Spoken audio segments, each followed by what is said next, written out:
gay men looking to date. You go to like Yahoo Personals and like I think Match.com has gays. But there are some that don't even pander to the gay community. You can only choose I'm a man looking for a woman or vice versa. It's not, there's nothing gay about it.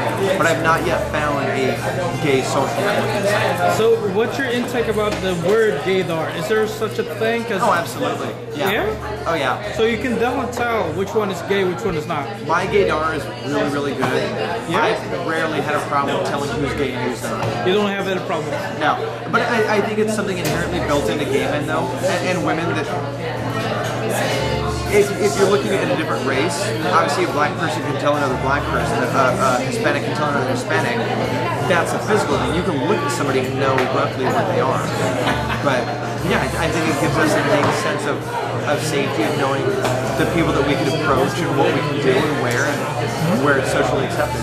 Yeah, I absolutely agree with that. So basically, what would, if you were walking down the street, what is the first thing that would alert you that this guy's gay? Or he might be just, you know, look. It depends.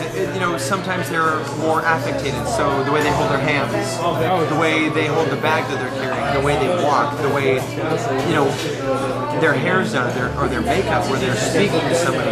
There's so many different ways to tell, but no one's really terribly cookie cutters, so you can't just say, you can look down and see they're gay because of their shoes, or because of the way they prance, or the fact that they're super, super skinny. You can't pick one or the other, but you have a set of tools that you can look at somebody and say, that guy's probably gay. So, do you think which side, or is it the same, which area is more narcissistic, gay guys or straight guys? Oh, I think gay men are. Gay men. Because we're more okay with the fashion, with the makeup, with the hair, and in the gay community, it is a lot about looks, and it's a lot about the image you present. So if you're not up on the way you look, you're not, you know, your hair is unkempt and your clothes are dirty, you can't expect to attract anybody except other people like you, and they're typically not looking for someone like themselves.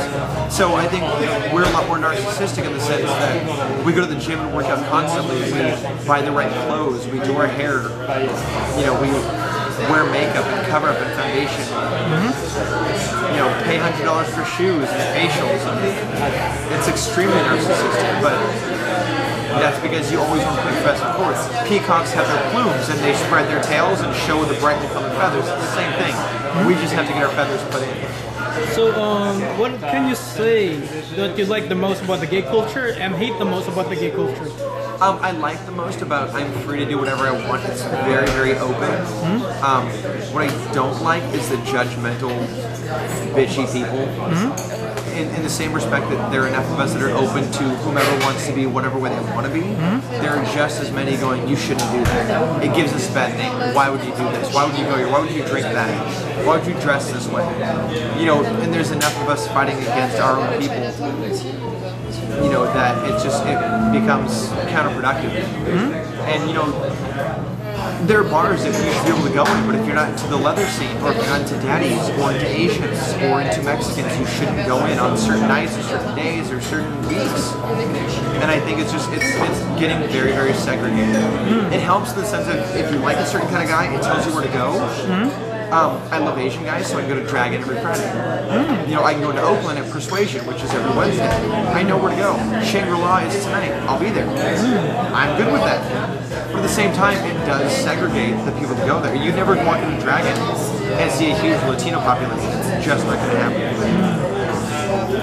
So regarding, let's say, what got you into the leather community? Is it from the start you're into it, or you just happened to bounce into it? IML from last year, I went and was exposed to all these different things. And I was taken to what's called Wolf Camp, which is where the pups go, the leather pups.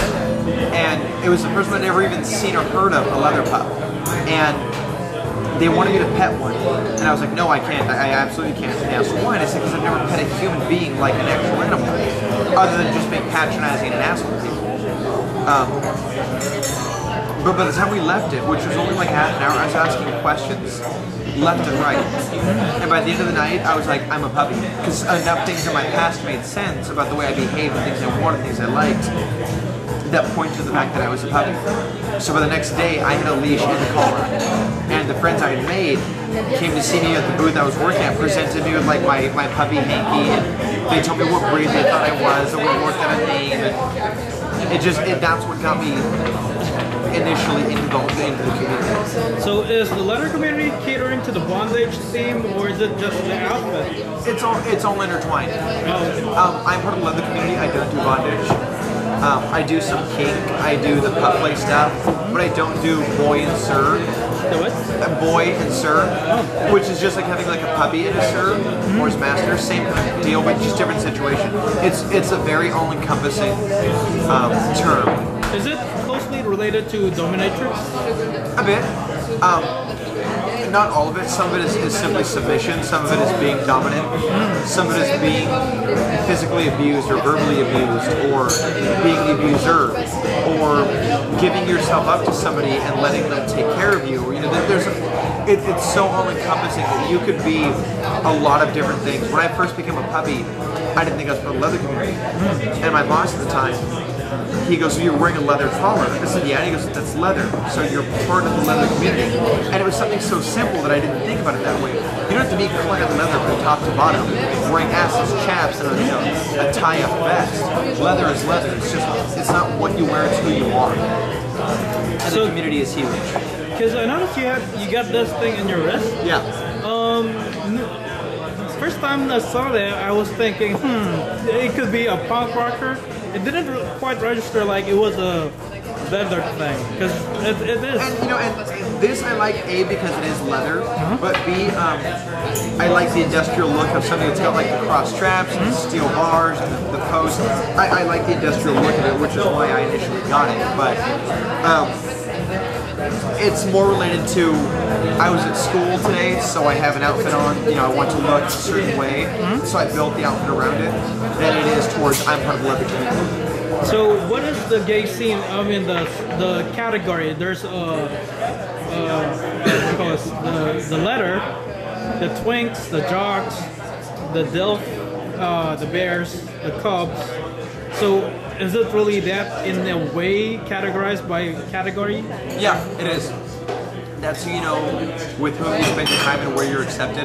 Oh, okay. And again, it's segregating, but you go to something like IML, and it's everybody. I mean, you see everything all in one. Okay. And you're not like, bears over here with your cubs, and your sirs and your pups, and the leathers and the subs, the doms, the BD, and S&M. It's not segregated that way. It's just a menagerie of everybody together, and that's why it's so amazing, because it's 4 days of it. And people come from all over the world for it. So in a little sub-community like Castro, yeah, it's segregated. You go to Daddy's, and it's full of Daddies. You go to Folsom, and it's full of leather guys. Go to Badlands, to the Cafe, to Trigger. It's full of twinks and your trendy, early 20s to early 30s kind of crowd. It just depends on where you go. I noticed like majority of the time, gay guys have a big beef with bisexual men. A lot of gay men feel that bisexual men are just taking a cop-out, and then they just need to accept that they're gay. A lot of gay men don't believe in bisexuality. Because there was some movie, I forget what it is now, but it's actually a woman that says, she says something to the effect of, who says that bisexuals should accept gay men? Because you'll never hear, a straight guy go, oh, I'm bi, but I like women. It just doesn't happen. It's typically a precursor to being gay, and a lot of gay guys look at it as they're ashamed of being gay, so they call themselves bi, so they're frowning on the rest of us to accept what they can of their own community.